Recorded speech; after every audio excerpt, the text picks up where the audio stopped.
Disclaimer, the comments made in this video are intended for entertainment purposes only and are not intended to offend anyone.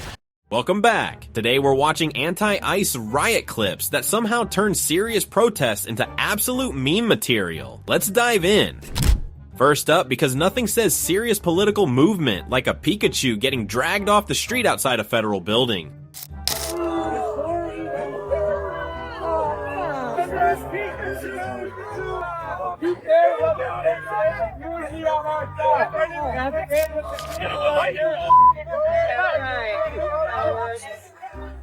Don't call yourself Minnesota around tonight. That's right. I'm holding this back and going. Put the f***ing guns down for once. Put the guns down. Put the vest down. Keep rocking. These Minnesotans to the Level 100 cringe unlocked. This guy really woke up, put on a polyester onesie, and thought, yes, this is how I'll defeat ICE. It's hard to take a revolution seriously when it's being led by a mascot for a Japanese trading card game. The deputies didn't even need to use tackle. They just escorted the oversized plushie straight into a squad car.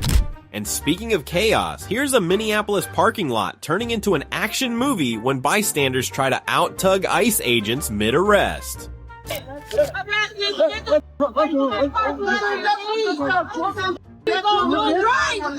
harassing him, trying to take him to jail. He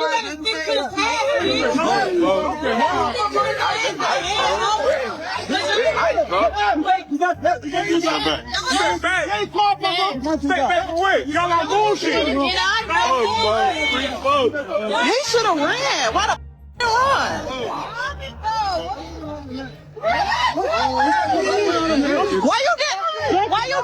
Why you didn't run? Run, go!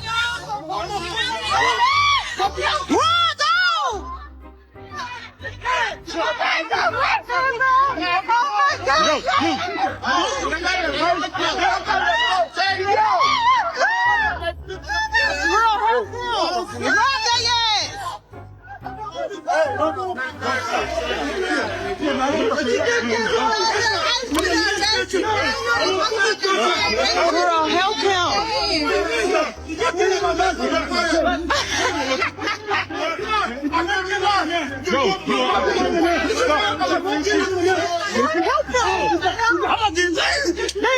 Look how they grab. They ain't gonna. He don't want to.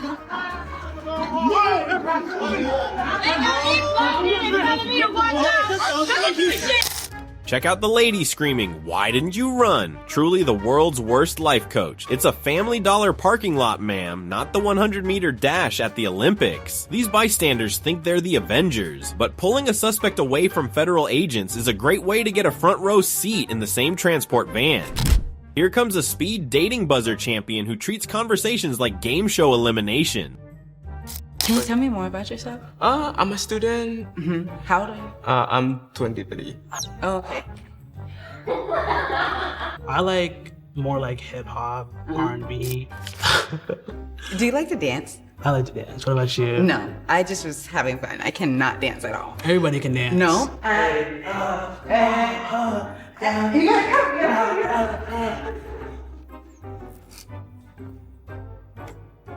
Oh, this is fun. I appreciate you. You were fun though.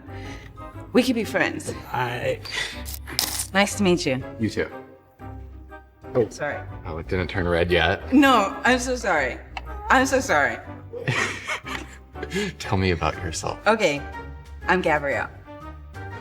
Give each other a chance. Yeah, let's give each other a chance. Let's. Yeah, let's okay, you want to do lock. that? I do see you as a friend though. No! She grills a student, slams the buzzer at 23, then dances with the next guy like it is prom night before sending him to the friend zone finals. By round 3, she is apologizing to the button itself. Confidence was loud, consistency was missing, and the only stable relationship was with that buzzer. Next up, we've got a roadside alpha commentator leaning out of her SUV window like it is open mic night for insults. Clout chaser. You're a clout chaser. You don't be on. Stupid ass. She records, shouts, and abuses the standing person as if it were a traffic citation. Then the energy flips in 2 seconds flat. A cloud fills the car, and suddenly, the volume drops from fearless to frantic. Moral of the story, sometimes talking trash comes with instant seasoning. In this next clip, these 3 girls are demanding sugar daddy reveal like she is hosting auditions from her bedroom. What? Why is she laughing? Who's in the back? Oh, it's my sugar daddy. Show. Get him over here. Oh, hold on. Daddy, can you come over for a minute, please? What's wrong? I don't know, they want to see you. Squat down, daddy. Girl, you're not gonna steal him from me. Yeah, true. Come here. What did you call me? Okay, listen. They start playfully, escalate to insults, and decide mockery is a personality trait. Then the man steps in with one calm, serious question, and the energy evaporates instantly. The loud confidence freezes mid-smirk, and suddenly nobody is shouting "show him" anymore. Here's a good one as a self-proclaimed too attractive for this city queen, rejecting men like she is editing a casting call. So what brings you here? Honestly, I feel like I'm too attractive for Seattle. Like, I'm not taking myself out. Sure, yeah, I can hit it, yeah. Thank you. I'm Jessica, nice to meet you. I'm Mo, nice to meet you. Wait, what's your name?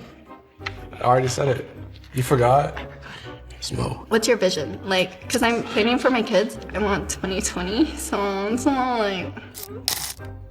I'm like minus 2 point something. Why did you reject I'm like, we already have disagreements. You said you want your kids to have 2020 vision. I'm like, Okay, then have 2020. Like, it's not my fault you were... So, Jessica, I'm gonna light up red, and when I do, you can project yourself.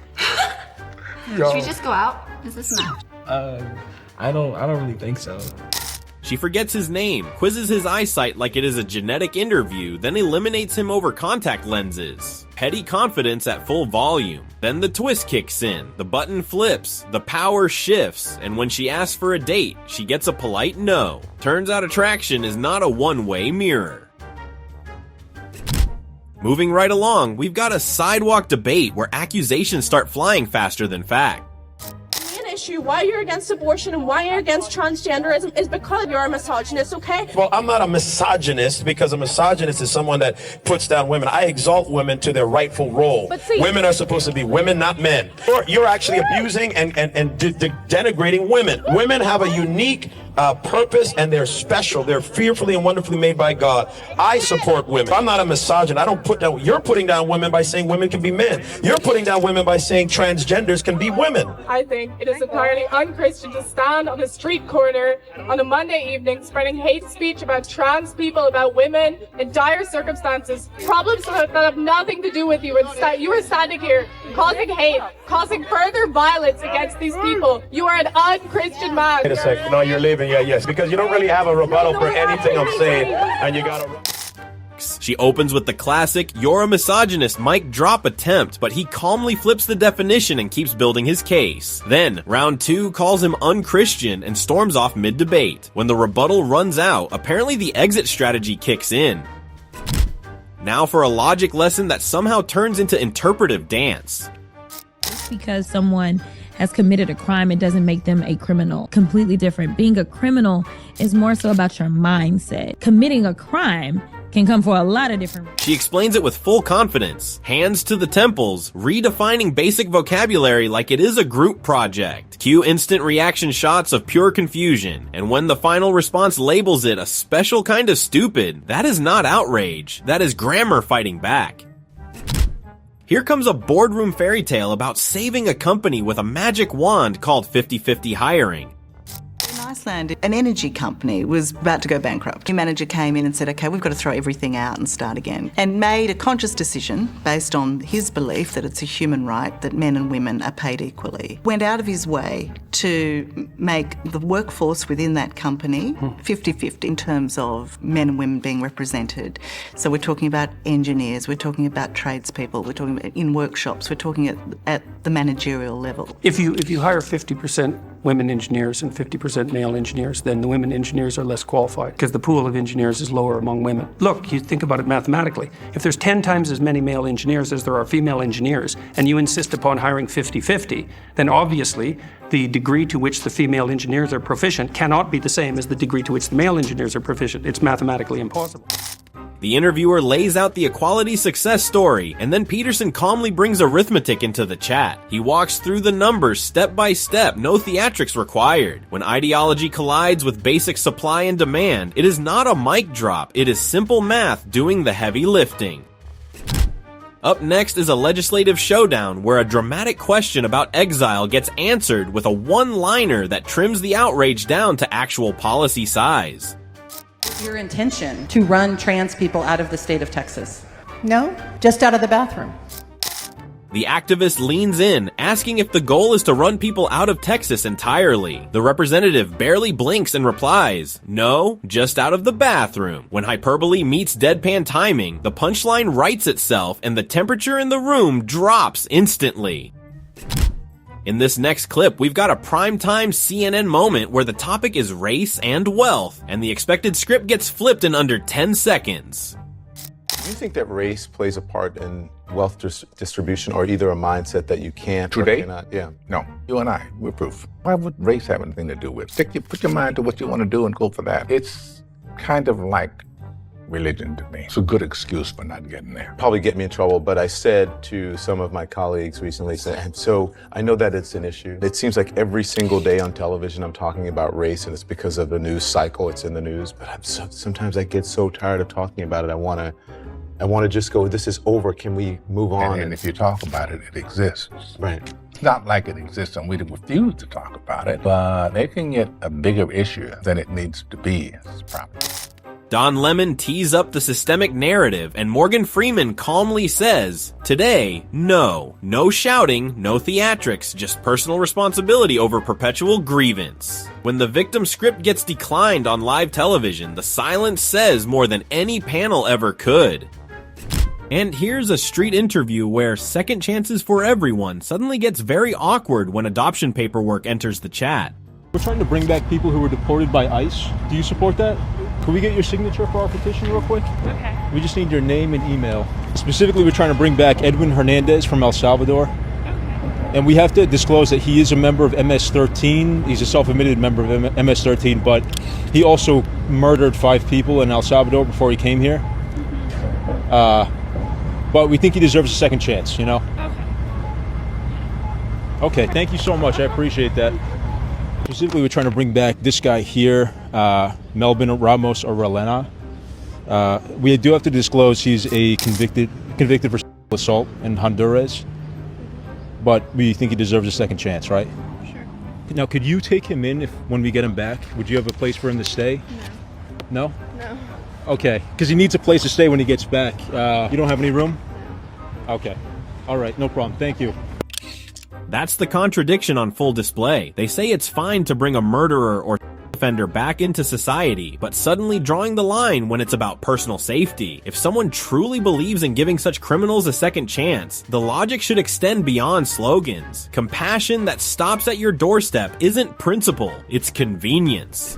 Right back to Minneapolis, where one masked protester discovers that yelling "help" is not in fact a legal defense. Help! Where you are. Follow the Help! Help! You are under arrest. Where you are. Follow the directions. Help!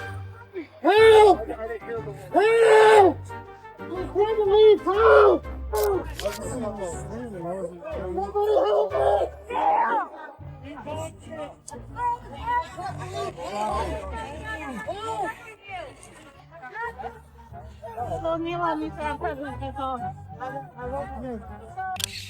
I was just leaving, says the man wearing a full-face mask while throwing rocks. If you're just a casual pedestrian, why are you dressed like a background extra from a dystopian heist movie? Watching him scream "help" while the Minnesota police move in is pure comedy. Sorry, buddy. The only thing helping you now is a good lawyer and a ride in the back of that van.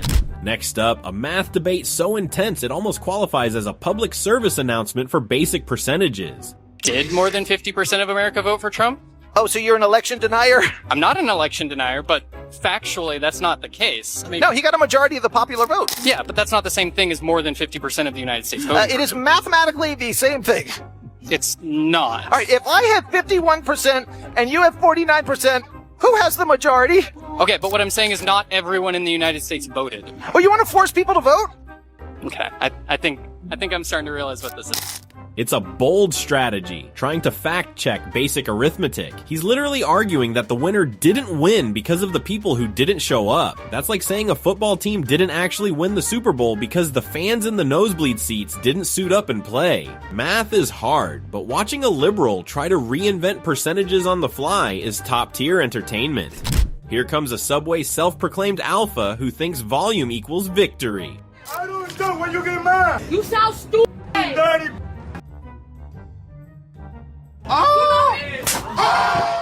She starts with insults, escalates to hands, and forgets one tiny detail. Actions come with replies. The second she swings, the energy shifts from loud lecture to instant regret. One echoing clap later, and the whole train turns into a live audience for consequences in real time. Coming up, we've got a finance critic handing out broke labels like she runs a credit bureau with attitude problems. And who is financially stable. And I know you're broke, but anyways. And also, so many broke people. I know, it happens. But also just, someone who can laugh with and have a great time with. My name is Justin. I'm 33. I'm a vice president of Streeter Partnership for an economic development firm. And I popped because I think it takes a lot of courage to come on a show like this and to kind of laugh off people's intention when folks are here genuinely. I feel like that's not great. So. Okay. And would he be your type? No, but I also didn't get anyone's intention. No one actually got a chance to even say anything, so I didn't laugh at anyone's intentions at all. Your comment while we pop balloons about folks being broke is just not really appreciated. So. Well, they popped my balloon. It wasn't appreciated on my end either. That's unfortunate. Let's move on. Okay. She laughs at popped balloons, calls half the lineup broke, then asks for someone fun and stable. Enter Mr. Vice President with receipts and composure. He calmly explains that disrespect is not a personality trait. Suddenly the smirk fades, the tone softens, and let's move on becomes the emergency exit. Up next is a mall sidewalk critic who hands out a generous 1 like she's judging a clearance rack. What would you rate this guy right here? Be for real. I'm gonna give him a 1. Oh my god, I said 7. Alright, so what would you rate yourself? I'll give myself a 7. And you think other people feel the same way too? What would you rate that girl right there? Why are you laughing? Why are you laughing? I mean, like a 2. A 2? What about this girl? 4. A 4? Yeah. Okay. What would you rate yourself? Like a 4. Like a 4? Like a 4. She laughs, her friends co-sign it, and the ego tour continues. Then the camera flips. Hoodie gets the same question and calmly returns the favor with a polite little 2. Bonus twist, he rates himself lower than she did. Humility 1, delusion 0. Here's a good one. This perfectionist is ready to critique ironing skills right after getting her balloon popped. Okay, guys, I'm gonna ask my final question then. Okay, is it a yes for you for her? I'll say no. Okay. Yeah. Go ahead. It's okay, because I was going to say no, too. Ooh, okay, why is it a no? Because of that. You know what I'm saying? Because of that. I like it, but it's too much. You know what I mean? Okay, yeah. So What's too much? she a little attitude, you know? But it's too much. Attitude. And why were you going to say no? He's a cool guy. I like that he's ambitious, although I'm not sure about the fit. The pants look a little wrinkly, It is dressed to impress. My mama would have told me to iron my pants. I feel it. Okay. Mm-hmm. That's cool. I like your dress, though. Thank you. Mm-hmm. Yeah, I think you're cool. All right, I'll have you head back over there. Okay, that's all the balloons popped, but thank you so much for coming on. He calmly says no, pops the balloon, and suddenly she was about to say no too. Classic retroactive confidence. When asked why, he points to the attitude that just introduced itself. She fires back about wrinkled pants. He shrugs, compliments her dress, and exits with composure intact. Score 1 for calm over chaos. Next, we've got a parking lot enforcer marching up like she is about to issue a citation for being recorded in public. This woman tried to fight this man. only to delete the video. Watch what happens next. Erase that. Lady, are you crazy? Whoa. Lady. Hey, lady, you're crazy. Erase Lady. Lady. Move. No, you can't hit me. Yeah, call him. You hit me. I got you on camera hitting me. She demands the video vanish, adds a threat for emphasis, then decides swinging is the next logical step. The problem is, cameras capture everything including first contact. One quick reality check later, and the confidence hits the asphalt. Suddenly it is call 911 season instead of erase it energy. Coming up is a financial analyst explaining that rich men do not care about education. When you're making millions of dollars, you don't care about a woman's education. Yes, you do. Talk to plenty of rich men. I do. I'm a rich man. I got an estate in Malibu. Okay, an 2 estate? acres. Yes. Oh, I 2 would acres. like to see the paperwork. Okay, we can show you paperwork. Go ahead and show me the paperwork title. We gotta show paperwork to somebody that got no paper. That would make no sense. Show me, got pull no up that paper deed. Enter Mr. Malibu Estate, who politely disagrees and casually mentions acreage. She demands paperwork as if it is small claims court. He pauses, smirks, and reminds her that asking for deeds hits different when you bring no paper to the table. Suddenly the skepticism meets a mirror. Here we have a ranking round where confidence is overflowing and one self-appointed queen decides the entire male lineup qualifies as zeros. I'm gonna put myself first. Period. I mean, why not? My red flag is that I'm just really bad at responding to text. That's cap. You gotta have something redder. you gotta have something. I don't know, they all look like zeros to me. Say off the rip, switch her to the end.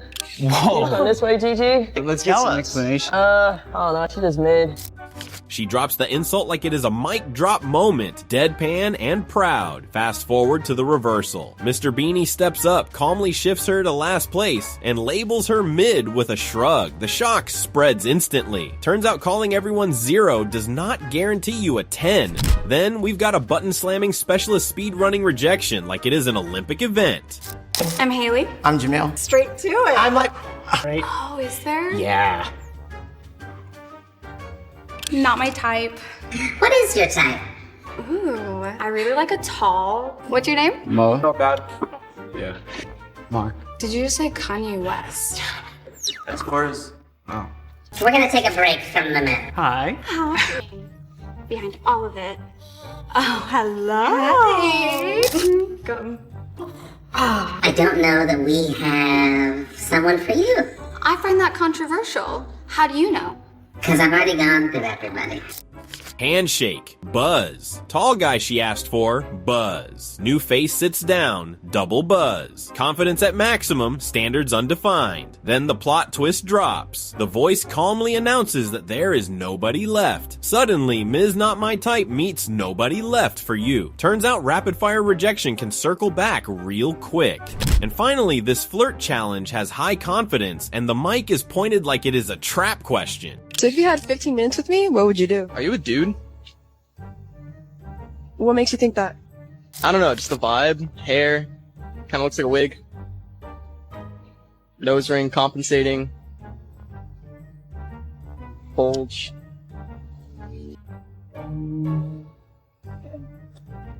Okay. She was expecting smooth talk and validation. Instead, he fires back with one blunt question that derails the whole vibe. Calm delivery, zero hesitation. Her energy shrinks to repeated okay, savage honesty. No filter required. Moving to the next, we've got a live debate where the word crime suddenly becomes flexible, stretchy, and apparently open to creative reinterpretation.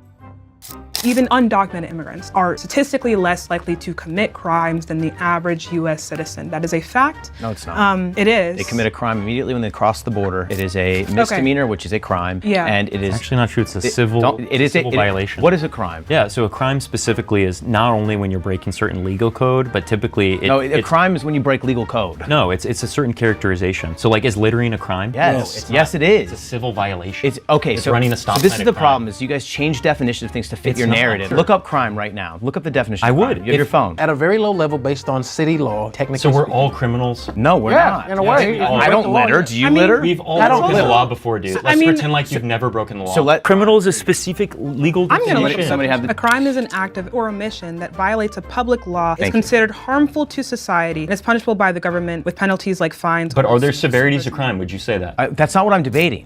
She starts with statistics, he counters with basic law, and then comes the classic pivot to civil violation. When definitions stop cooperating, the phone comes out and the dictionary gets invited to the panel. Turns out changing the label does not change the statute. Vocabulary is not a loophole. Here's another studio showdown where open-minded parenting gets stress tested with a couple of very inconvenient hypotheticals. If my son came home from school one day and said to me, look, Mum, I'll be honest with you, I think I'm gay, I would take it on and I'd be open. What if your son came home and said, I think I'm black? I mean, obviously I'd have to sit him down and be like. So you don't think if you thought he was the opposite gender, you might need to sit him down and tell him that he's well, that's not. what I said. Yeah, I mean, exactly. I would listen to him, sit him down and have a conversation with him. But this all comes down to the way that you raise your But children. I'm saying, but you said they have their own mind, so why doesn't he make up his own decision? Why would you have to sit him down? Yeah, as in they're making their own decision, but I can still have an input and I can still talk with them about it. So if he wanted to change his gender, you'd let him? She starts with full acceptance mode, ready to affirm anything her son declares. Pearl calmly swaps the variables, race, then gender, and suddenly the certainty wobbles. When principles meet parenting reality, consistency gets real selective. Moving right along, we've got a street interview where hormones are apparently valid for one side and offensive for the other. Women often talk about hormones influencing their emotions and behavior. Why are there some women who shame men for being horny when testosterone is a male hormone? These interview questions seem super sexist, and I'm not going to continue this. Why are men expected to accept female hormones, but women won't accept male hormones? Wow. That's a really good question. That makes me so ignorant, but I've never once been, I've definitely been like, wow, what a horny man, but I've been like, oh, my period, I'm so mean. Okay, wow. Okay. That's a good question. I don't know. I'm ignorant to that one. First guest hears the question and immediately declares it sexist before Speed walking out of frame. Next guest actually thinks about it and realizes the double standard mid-sentence. When self-awareness enters the chat, the outrage leaves quietly. Sometimes the own is not loud, it is thoughtful. Over in LA, an arrest outside a Jack in the Box turns into a full-blown telenovela the moment the cuffs click.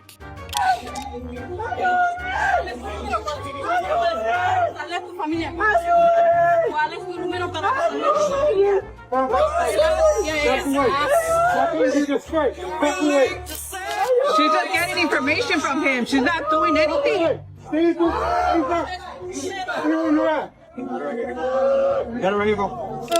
¿Cómo se llama, oiga? ¿Cuál es su número? ¿Cómo se llama? He wanted a burger, but he got a Border Patrol escort instead. It's amazing how these guys always find their outside voice the second the handcuffs come out. If you're yelling for help while being arrested for illegal entry, you're about 3 borders too late. The agents handled the bystander interference perfectly. Move back, or you might be next. Portland strikes again, this time featuring a punch, a felony charge, and a narrator who stole the show. I would step back if I were you. I know, they've got it handled, I just shut their mouth. Oh,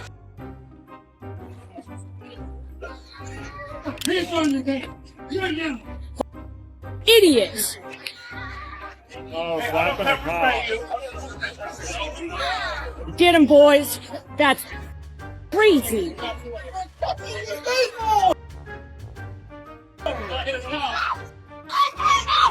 Disable my ass! Portland's latest revolutionary just discovered that real life isn't a Twitter thread. He decided to swing on a police sergeant, and the response was faster than a 5G download. He went from tough guy to horizontal on the pavement in a single frame. Shout out to the lady filming for providing the hype. If stalking federal vehicles was an Olympic sport, this next agitator would still lose, because obstruction charges aren't participation trophies. I think someone needs to call 911. They are seriously like attacking me. We'll call 911. Yep. Call 911. I'm right at the corner of Jefferson.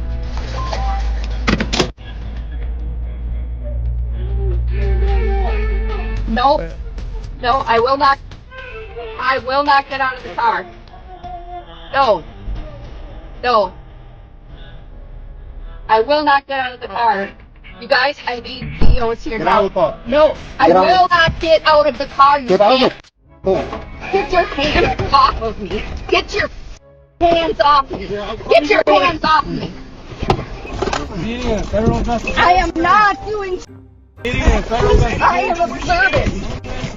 I have not done anything.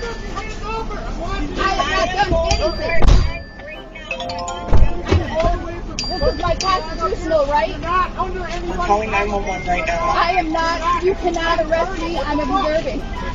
You can't arrest me. I'm observing. You cannot. I am not. We're taking a video too. Get off of me. Get off of me. Don't do arrest. Get. Someone call the MP or someone call the police. Please. Somebody help me. Call the police. Call the police. Call them now. Call them now.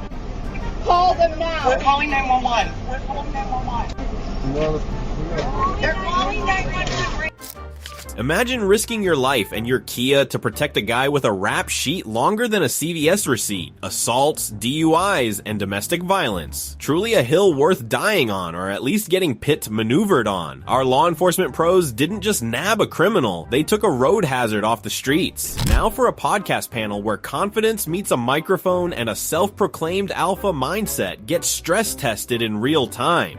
The point I'm trying to make is this. I'm just giving you your standards, right? You want a guy, pretty much the man you described as a 1% man. Now, the caliber of man that you're chasing is a type A, assertive, dominant male that doesn't need you, period. Are you aware that men don't care about a woman's financials? What actually makes a woman 1% woman are things that women typically don't tend to highlight. Compliant, feminine, attractive, fit, following his lead. These are things that make a woman 1%. Attraction, ladies, is not symmetrical. You might say to yourself, I'm a 1% woman, but that's false. The market dictates your value, not you. The problem is this. We live in a world where we tell women that they can do no wrong, they're perfect however they come, and they don't have to self-improve. And I'm here to tell you, that's why. You got to self-improve just like us, and you got to bring value. He calmly explains that chasing a 1% man requires more than self-declared greatness. Suddenly, the smirks fade as he reminds the table that the market does not run on vibes. You can call yourself elite all day, but reality has its own ranking system, and it does not accept self-nominations. In this next clip, we've got a mall rating committee where confidence is high, standards are vague, and math suddenly gets complicated when it is their turn. What do you guys rate yourselves? Like a 7. A 7, okay. I'll go with like a 7, yeah. 7, okay. Hey, quick question. What do you rate them? What am I rating them on? Just their everything. Everything? There's a lot to rate. Okay, their looks. What kind of scale? Their looks? Their looks, yeah. On a scale of what? 1 to 10. 1 to 10, 1 being good, 1 being bad. Oh my You need to be specific with your question. 10 being good and 1 being bad. I mean, they're not my type, so maybe like 5. Both of them? Hey, yo! What about you? Probably the same thing. Probably the same. Hey, what do you rate these girls? What do you rate these girls? Almost. What do you mean? What about you? They're obviously going to say lower scores. Why? Why? No, we're not fake like that. Not fake. Yeah, you're not fake. The one in the back, she's like a 7, and then like the one in the front, she's like a 4. Okay, what about you? Left is 8, right is 6. All right, guys. Thank you. She debates the scale like it is a calculus exam, finally lands on a generous 5, then predicts the guys will retaliate. Plot twist, they stay calm and honest. When the numbers flip back and she catches a 4, the smirk clocks out early. Turns out the scoreboard works both ways. Moving right along, we've got a self-ranking ceremony where confidence is sky high, headphones are on, and reality is patiently waiting outside the door. Yeah, she's a 1. Oh, by far. 2. 3. I would say 3 and then 4. 3. I'm not saying you don't have a personality, but I'm leaning 1. Oh, I'm 5 again. This is final. This is final. Geo over there. And then, like, just shift down. Could you switch with her? I switch her and her. You go over there. Oh, those two. Okay. All right. And then you Over there. You said. Yeah, that's. We're gonna get ripped a new one. I don't want to be the pointer here. Guys are not afraid to be more blunt. They were straight up, hey, you're attractive, you're not. But girls were like, I don't want to be rude, you know, we're all beautiful in our own way. I was surprised at them placing me at the bottom. Yeah. They crown their own queen, lock in the order, and call it final. Then the guys step in and rearrange the leaderboard like it is a group project with no feelings attached. When the headphones come off and the new ranking hits, those confident smiles turn into silent processing. Market research just updated the chart. Take a look at this panel moment where a self-proclaimed alpha philosopher explains that men are just providers, and that is apparently the whole job description. Men are providers, so go do that job. Go learn a trade. Go do something. Well, you said that that's all they're good for. Yeah. And what are you good for? A lot of things. Like? I'm funny. I'm smart. You haven't demonstrated that yet. Okay, well, that's your opinion. I'm a musician. I dance. You dance? The list goes on and on. What a great quality. You can dance. What do you bring to the table, though? What do I bring to the table? I'm smart. I'm funny. I'm attractive. I have talents. I don't know if men are so useless that their only job is to be providing for you. It sounds like you're just a typified eater. Like, I don't know what you're really bringing to the table. You're just kind of consuming resources, right? I mean, if you want to hear the answer that I could be domesticated and I can cook and clean and do all that, I can. No, that's not what I'm asking. What I'm asking is what of value are you bringing to society? By being me. By being you. I'm enough. I am enough. Okay. She fires off confidence like it is a TED Talk until the host asks the one forbidden question. What do you bring? The answers start looping. Funny, smart, vibes, existence. By the end, I am enough becomes the final defense, and the room collectively realizes the resume was mostly inspirational quotes. Now, here's a campus showdown that starts with outrage and an eating disorder analogy, and somehow ends with that same analogy doing a full boomerang. You guys are sick. You wouldn't tell an anorexic person to continue to not eat, would you? If an anorexic woman, when you're a nurse, would you tell them, the person that had a mental illness, would you tell them to continue not to eat? Or would you tell a bulimic person to continue to throw up? No. Okay, so why would you tell a person with gender dysphoria they're born in the wrong body? It's a mental health issue. You don't solve it by cutting off your breasts. Sorry. It's not. She throws out the anorexia comparison like it seals the deal. He calmly walks her through it, gets a firm no on record, then applies the same logic across the board. When your own argument becomes the counterpoint, that is not a gotcha moment. That is self-sabotage in real time.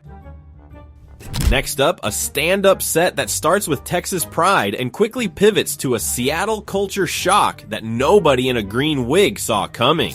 What I love about Texas is that you guys are like proud to be American. The first time I came to America, I went to Seattle. Very different vibe. I go to Seattle, I'm hyped. I'm ready to get off the plane. I watch Saving Private Ryan back to back 3 times. And then I get to Seattle, everybody walks around. Every bitch I met had like green hair. Every conversation I had in Seattle, they were all like, you know, America is built on a racist agenda. You're here on the winning side. If you don't like America, go check out Ukraine. Try to get an oatmeal latte in downtown Kiev. You ungrateful. This comedian does what great comics always do, exaggerate just enough to make the contrast impossible to ignore. The punchline isn't policy, it's perspective. When patriotism gets mocked as naive, he flips it and asks a simple question. Compared to what? Sometimes satire hits hardest when it exposes how fashionable outrage forgets basic gratitude. Coming up, we've got a late-night street interview where the word choice gets tossed around like it only applies to one side of the equation. If a woman should have the right to opt out of motherhood and make that choice, should a man also have the right to opt out of fatherhood and 18 years of child support? Not if the baby is coming into the world. Unfortunately, the baby will exist at that point and need to be taken care of. Why should men be forced to be fathers if women aren't forced to be mothers? They need to learn to keep it in their pants. If you're going to say that a man should keep it in his pants, how is that different than saying a woman should just keep her legs closed? It's not really different. The difference is the woman chose to be a woman and a mother and have the baby, and the man chose to disappear and maybe pay child support or not. Well, why are we always talking about the woman's choice, but we never talk about the man's choice? She confidently says men should step up if the baby exists, then drops the classic "keep it in your pants" line. The interviewer calmly mirrors it back. Same logic, different gender. Suddenly the smile fades and the silence gets loud. When equal standards enter the chat, the double standard quietly exits. Here we have a public meeting where budget numbers get read out loud, and suddenly the room forgets how to volunteer answers. The federal government spent over $66 billion on illegal immigrants. Does anyone here want to guess how much we've spent on homeless veterans? 66 on illegals, $3 billion on people who have laid down their lives for this country. Can anyone explain why that makes sense? We care about our veterans, and yes, we care about them a little bit more than we care about people who have broken the law to get here illegally. She lays out $66 billion for illegal immigrants, then asks how much went to homeless veterans. Silence. She repeats the contrast, takes off her glasses, and waits. When the moral math hits the microphone and nobody wants to divide it, that quiet says everything the table will not. This time, it's a podcast panel where definitions, biology, and feelings all collide in about 30 seconds flat. Boys, so No, it doesn't. are you aware that the individual you came with identified as a woman but isn't? She is a woman. So you're aware that she was not, it wasn't born as a female? Can't say it. That's quite disrespectful. Well, actually, it's more like a he. 100 years from now, archaeologists find the bones. What are they going to identify as? I think this is like bullying, okay? I don't like that. I don't care what you think. No, I'm Answer just the saying, question. like, I don't stop, like- I stop, don't necessarily stop. Be quiet. agree. Be quiet. Answer the question. Okay. What are they going to be identified as? I'm not into archaeology and like that, so I don't know. Yeah. It's going to be identified as a man. You know what? It's 2023. Get with it. And there's two genders. Myron asks a simple future tense question about bones and identification, and suddenly it is labeled bullying instead of biology. The answer drifts into "it's 2023" territory, which is apparently a scientific citation now. When archaeology enters the chat and vibes try to object, the fossil record does not blink. And now, a debate where who's going to do the job becomes the plot twist nobody rehearsed.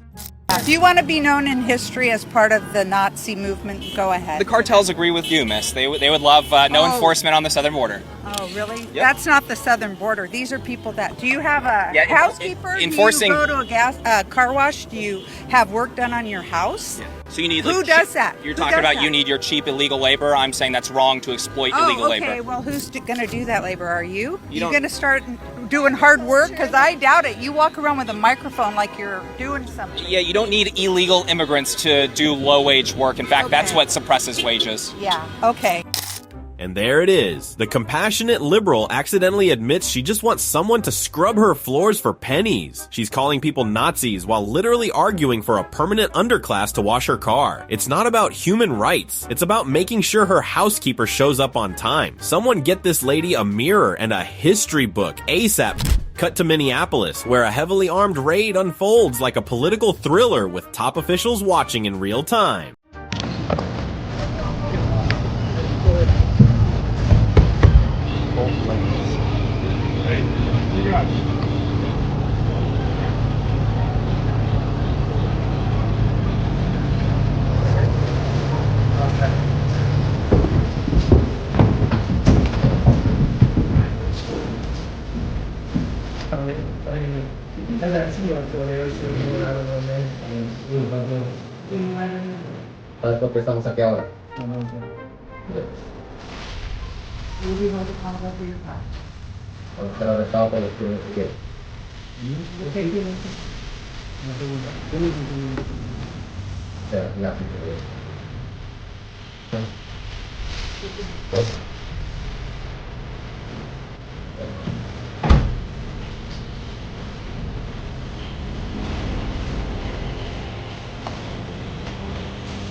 Now that is how you do a site visit. While most politicians are hiding behind mahogany desks, Secretary Kristi Noem is in a tactical vest in the Minnesota cold, watching a murderer get fitted for federal jewelry. This isn't a photo op, it's a clean up the streets op. If you're a criminal illegal alien, your worst nightmare just walked into your living room. Next, a bold strategy, standing in front of a moving ICE vehicle, which ends exactly how you think it does. Yo, VIP. Let's kick it.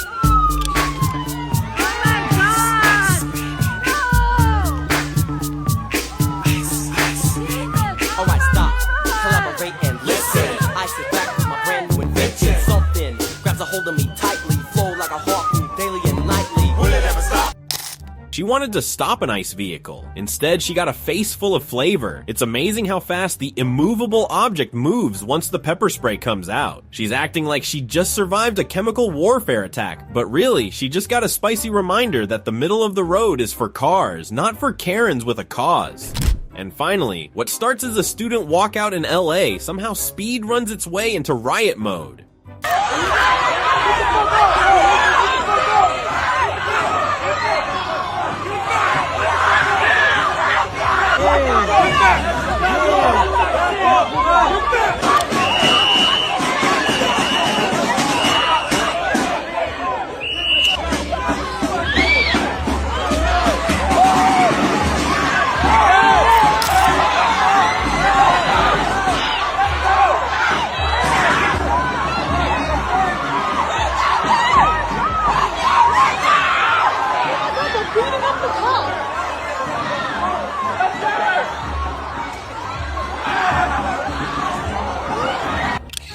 Forget detention. These kids are going straight to federal processing. Truly a masterpiece of tolerant activism. These students think they're storming the Bastille, but they're really just making sure their permanent records are as colorful as their spray paint. If only they put this much energy into, you know, graduating. Back at the federal building, the protest strategy evolves from throwing junk to Olympic-level floor gymnastics once the cuffs come out.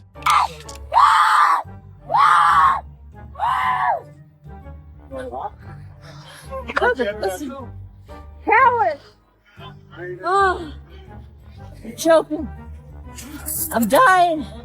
I can't breathe! I can't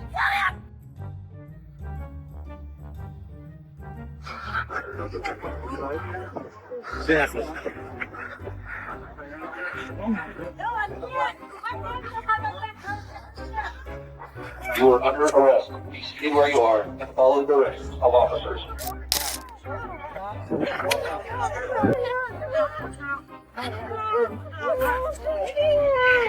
Leave me alone.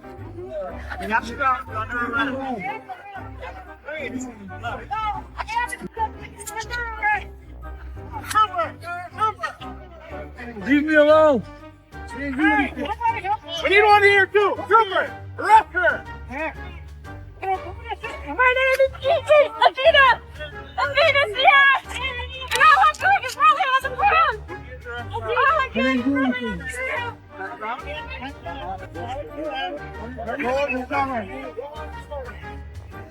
Thank you.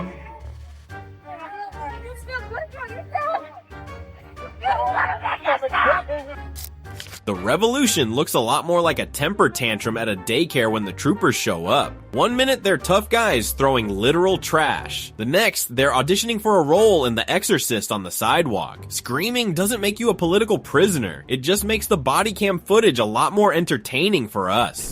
Meanwhile in Portland, blocking the ICE facility gate works great until officers flank you like it's a tactical group project.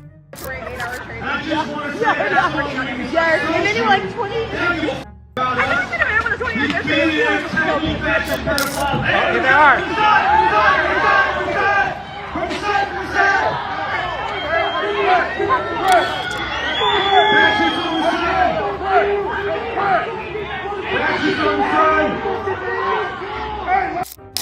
These rioters set up their little blockade like they were defending a castle, but the police just treated them like a minor traffic hazard and moved in from the sides. The moment that tough energy turns into, wait, you can't do that, is pure gold. They wanted to shut down the facility. Instead, they just shut down their own Friday night plans. Then we've got this exchange where selective outrage goes full volume and empathy suddenly develops very specific conditions. This isn't a good look for you. You think I care about my look? No, oh no, trust me. When you guys It is evident by how you look, you don't care. We get that, trust me. No, that's what I'm saying. I'm just saying this, trying to be a social warrior. If you actually cared, you probably would care about the child who got raped and also the person who got murdered by the person that we were looking for. But see, you don't care. No, I don't care because you guys Thank you. just try to detain legal immigrants. So she's tailing federal agents like it's a reality show audition, ready to lecture everyone about morality. Then the conversation shifts to an actual victim, and suddenly empathy clocks out early. Apparently outrage has categories now. If it doesn't fit the script, it doesn't count. Peter, I just want to get one final thought from you. Are there words that are used to describe men that offend you? Not particularly, and if there are some I don't like, I certainly wouldn't want them banned, but it always goes back to that old adage, sticks and stones may break my bones, but there will always be something to offend a feminist. Peter Lloyd. No, that's just obnoxious. Peter Sorry, Lloyd, you have to give me a chance to respond to that. That is ridiculous. No, hang on, I won't do your show again if you don't let me respond to that. Go on, Kate, have a word. Come on, that's ridiculous. Peter drops the classic Sticks and Stones remix, barely raising his voice, and the reaction is instant combustion. Kate goes from composed guest to full volume protest in under 10 seconds, demanding airtime like it is a civil right. When outrage becomes the evidence, you kind of prove the punchline for him. Coming up, we've got a history lesson that starts with sweeping claims about white privilege and ends with a very uncomfortable pop quiz. There were plenty of white, privileged oppressors that took advantage of the system to continue to abuse and oppress African Americans who are great contributors of society. When did that happen and when? All throughout history, as soon as white people started going to Africa and pulling people against their will onto slave ships. That didn't happen. That's a made-up lie. The blacks were sold to the Arabs by other blacks, elitist black, rich blacks, kings, and then those Arabs took them to other parts of the world and sold them. The white man didn't just go to Africa to get some Negroes. That was made up. Either way, they were sold against their will. A human being is not to be bought or sold. They're not a commodity. But it wasn't about a so-called white privileged male. Okay, let's substitute the word white for Arab then. No, yeah, it was That's fine. The Arabs who did it. And yes, maybe that was wrong, but the white man didn't do it. She rolls in with the full oppression thesis, confident and polished, until the host calmly asks, where and when? Suddenly it is less lecture, more fact check. When the narrative gets challenged, the wording starts shifting faster than the timeline. Moral certainty is powerful, but specifics are undefeated. Next, a campus Q&A that starts as a policy debate about abortion rights and somehow speed runs into a masterclass on why microphones should come with emotional seatbelts.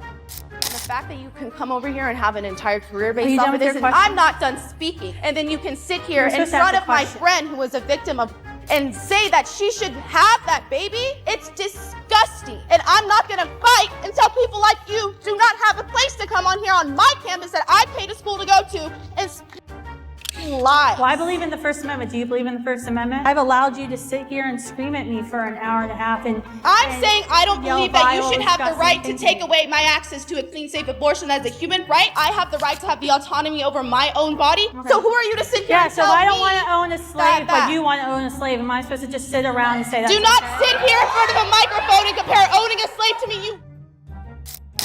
She storms the mic, declares the speaker has no right to exist on her campus, and unloads pure fury. The response? A calm First Amendment reminder and a tough analogy. Cue instant meltdown. When free speech meets full volume outrage, guess which one keeps composure?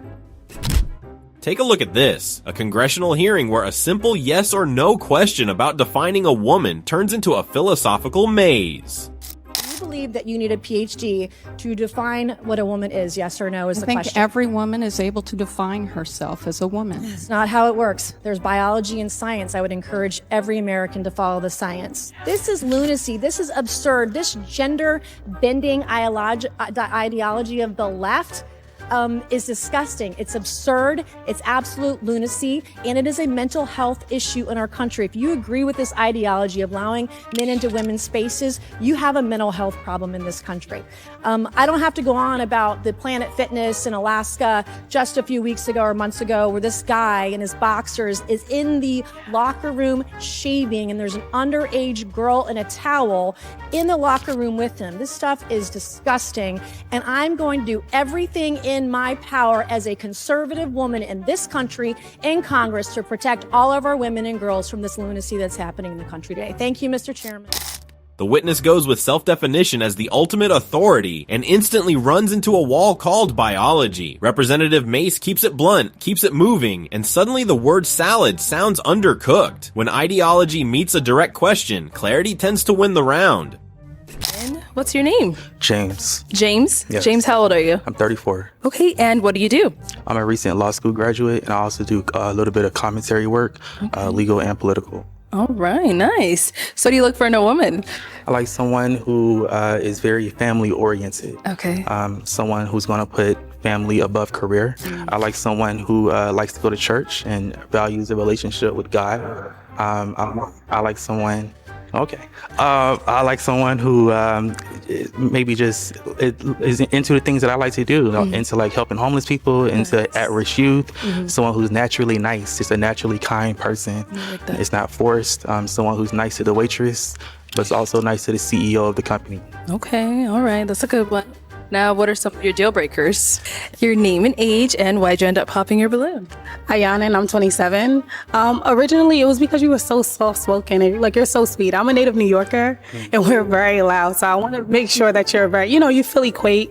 You don't feel like I am an alpha woman, but you don't feel like overly powered by me. I don't know. As far as me being soft-spoken, I'm actually originally from Georgia. Southern Georgia, small town called Hinesville, and I now live out in Los Angeles. So just kind of where I was raised, but can't help that. But an age, and why'd you end up popping your balloon? My name is Waverly, and I'm 30. And I popped my balloon. I just want to start by saying the faith aspect. I mean, that is definitely what I'm looking for. Like someone that's a man of God, serious about their faith, wanting to serve the community. But after hearing your voice for a while, the kind of like she mentioned, the soft-spokenness just wasn't attractive to me. Okay. I want you to come up here. I mean, No, she's someone that's your type?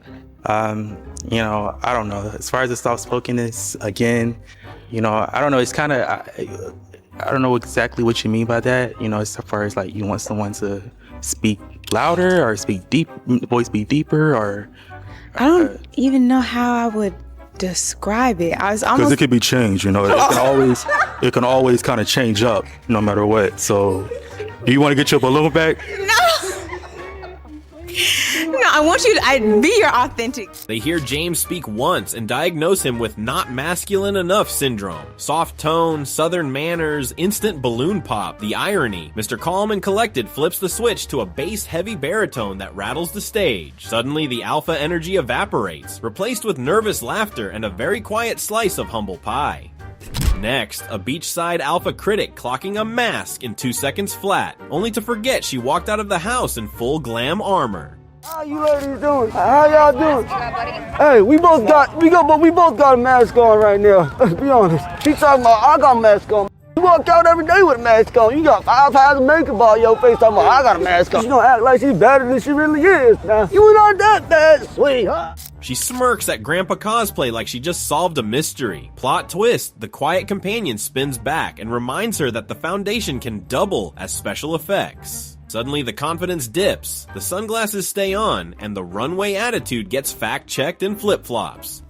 Now, a self-crowned genius with a PhD and a superiority complex confidently ranks a Marine dead last. I'm 21, I'm a high school graduate, and I work in the Marine Corps. I'm 30 years old. I have my PhD in cancer biology, and I work in a biotech industry. 1, 2, 3, 4, 5, 6. 1, immigrant parents, first generation going to college, humble, modest. 2, me, I don't know, PhD, cancer biology scientist. I work in a biotech company. We make COVID-19 testing kits, stuff like that. And then 6, it has nothing to do with your background. I don't think you really have the highest EQ out of all of us. Tyler, he ranked last for me personally because the way he carries himself. He was ranking intelligence based on his point of view and not taking in other people's point of views. So number 1 is Raymond. Number 2 would be Kaylee. Number 3 will be Tyler, and number 4 would be Shada. Number 5 is Sean, and number 6 is... She points, she lectures, she name drops cancer biology like it's a personality trait. Meanwhile, Mr. Calm Marine just stands there collecting notes. Then the IQ scores roll in, and suddenly, Captain Credentials is sliding down to last while the low IQ recruit cruises into third. Turns out confidence is not a controlled substance, but it should be monitored. Up next, the dating standards shoot straight past realistic and land somewhere in billionaire fantasy territory. How much does a man have to make to date you? How much does he have to what? Make to date you. How much he has to make? I mean, first of all, he gotta be rich like Elon Musk. You think a guy who's rich like Elon Musk is going for you though? Elon Musk would eat this pussy all night. 80 years old or 8 years old, he wanna eat this pussy. It's like that. What makes you think he'd be interested in you? What makes you think he'd be interested in me? I mean, first of all, I'm so sexy. I'm very natural. Like, I ain't no, hood bitch. Ain't no street bitch. Ain't no airplane bitch. Ain't no one-of-kind bitch. You know what I mean? Like, I ain't like that. So what kind of girl are you then? What kind of girl am I? I'm super fun. You know what I mean? Like, I'm so adventurous. She says he has to be rich like Elon Musk. No hesitation. He calmly asks if a man like that is checking for her. Confidence stays high. Logic starts wobbling. When ambition outruns probability, reality usually taps the microphone and asks a follow-up question. And finally, we've got a school board meeting where a mom brings math grades into a debate that was supposed to be about curriculum priorities. 3 days a week, she taught LGBTQ curriculum in her class. It raises the question, how many of those students are excelling in that classroom? Is everybody in that class getting A's in math, English, grammar, social studies? That we can dedicate 3 days a week to teach 8-year-olds about orientation? I don't care what kind of sex is being discussed. The word nudity does not belong in the ears in a classroom of 8-year-old kids. If you guys want to talk about including all, listening to all, every student matters, our kids matter too. And we don't want those subjects being taught to children. Sometimes all it takes is one parent asking whether the basics are actually handled before adding bonus content to the syllabus. The silence that follows says more than any policy memo. When priorities get rearranged out loud, the talking points suddenly sound a lot less confident. There is something about instant silence that says more than any speech ever could. When certainty collapses mid-sentence, you know the debate took a turn. Like, share, and subscribe if you enjoy watching arguments unravel without warning.